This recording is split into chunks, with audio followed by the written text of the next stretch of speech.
Hello, this is Ina Niligans, ang may-ari po ng Niligans Food Product. For today's video po ay aking i-flex naman ang aming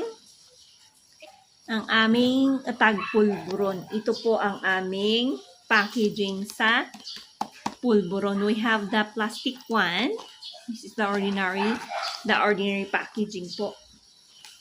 And we have also the special one. Yung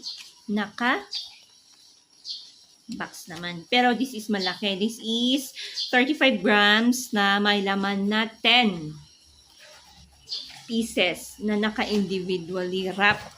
Na ang laman po is tag pulburon.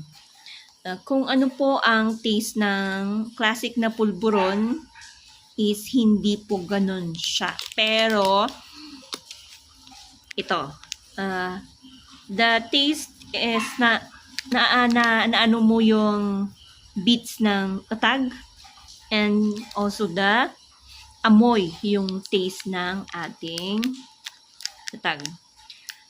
Nakikurious kayo kung ano ang taste nito?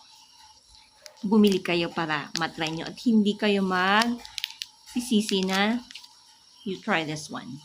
Kasi iba-iba po ang taste talaga ng pang-ulam sa mga bilis, lalo po sa mga ganito. So, sa mga gusto kong itry, we have the Facebook page, we have also the TikTok and the Instagram. Niligans po. Niligans. Ayan. So, kung pahinintay nyo, try nyo na.